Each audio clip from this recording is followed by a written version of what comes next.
My depressed colleague is accusing me of bullying him after all the work I put in to save him from drowning because I disciplined him for leaking sensitive information, and now I'm being forced to defend myself.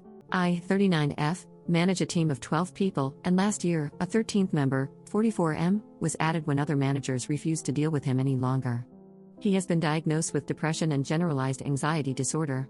He is morbidly obese and suffers from musculoskeletal problems related to obesity and diabetes.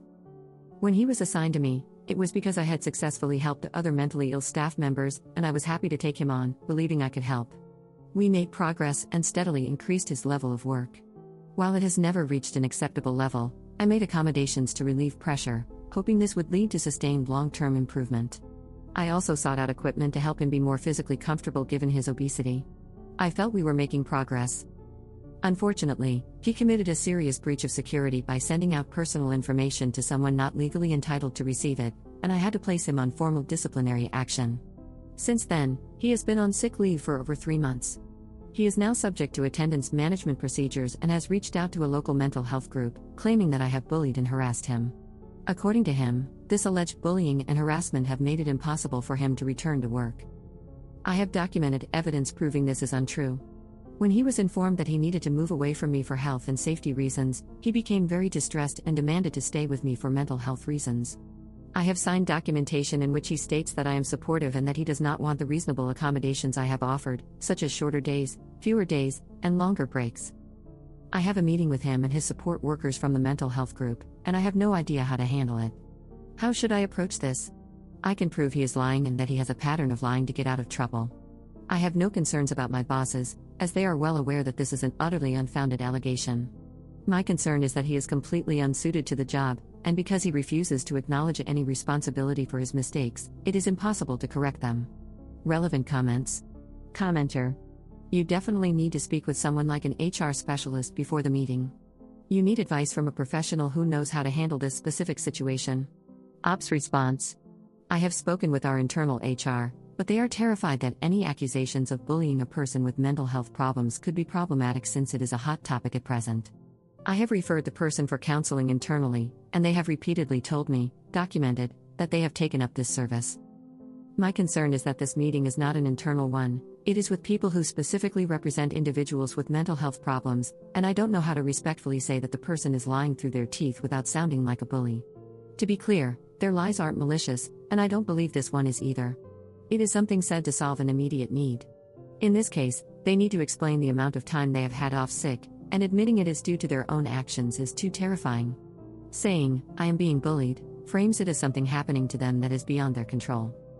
The reality is that they do have control over it, but they are so used to being the victim in all situations that they refuse to acknowledge this is not actually true. Commenter 2. Judging from your explanation here, it appears that you have an understanding and empathetic attitude toward this person and their situation. That attitude, along with the documentation you have regarding the accommodations you've offered, should go a long way in your defense. What exactly is he saying you've done to bully him? I am not a professional in this area, but I have extensive experience working with people with mental health problems in social work and education settings. Ops response.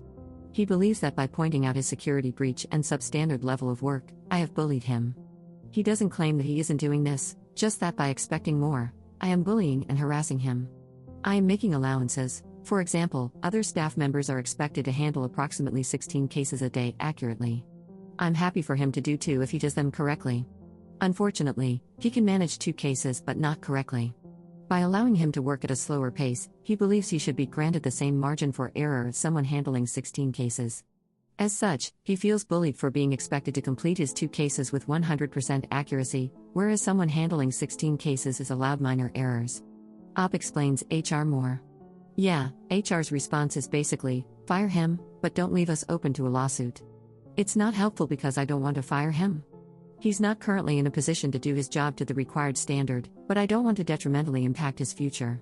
He won't resign for health reasons, as he feels it will prevent him from getting another job, and HR wants him gone without actually doing anything. I'm stuck in the middle because, as manipulative as his mental health issues are, they are real. If I wouldn't get fired for doing it, I'd post a copy of the 4-page email I got from HR in response to my specific questions. It was large swathes of the DDA copied and pasted with vague remarks about support, reasonable allowances, and work-life balance.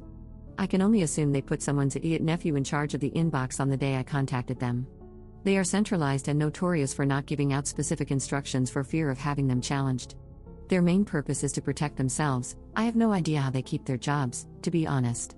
Update 3 months later. Well, the meeting went ahead as planned, and thanks to the wonderful advice and tips from the people who kindly responded, I was calm and thought I was prepared. Boy, was I wrong. My colleague and his support worker were both there, and the meeting started really well. I asked how he was doing, what steps he was taking to prepare himself to return to work, etc., and nothing unexpected came up. As arranged, I brought up the allegations of bullying and asked for some specific examples to help me understand what was happening. After worrying myself sick about this, his answer was actually pretty disappointing. He gave no examples and only offered vague explanations about his anxiety, making him overreact to other people's conversations, which made him feel like he was being picked on.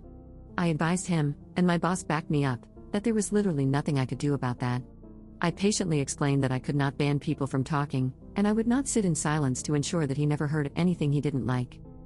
My boss stressed that his poor performance needed to be addressed and that this was part of my job, emphasizing that doing so was in no way harassment.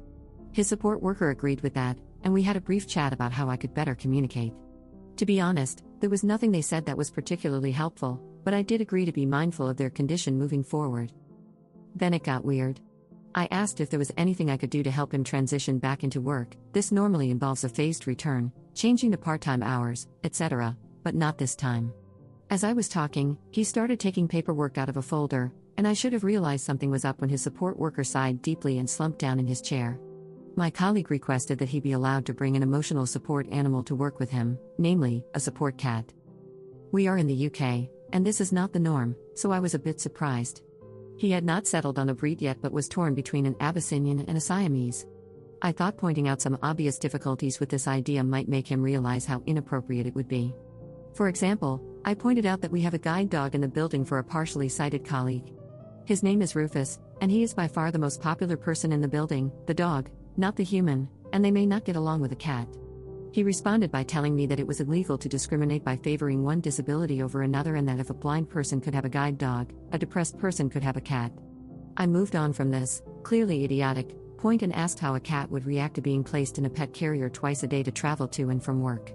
He advised me that he would train the cat. My boss became very agitated at this point, demanding, "How the hell do you train a cat?" Not to be deterred, my colleague stated that, in the worst-case scenario, he would leave the cat at work overnight and only take him home on weekends. I asked how he intended to cope with litter tray cleaning, etc. Given his serious weight issues, bending down to empty a litter tray would be difficult for him. He presented me with a spreadsheet he had created, featuring a team rota for cleaning up after the cat and feeding it. He had also calculated the costs of food, insurance, and the actual price of the cat on said spreadsheet, which included an expected donation from each team member, on a sliding scale depending on how he perceived their financial circumstances.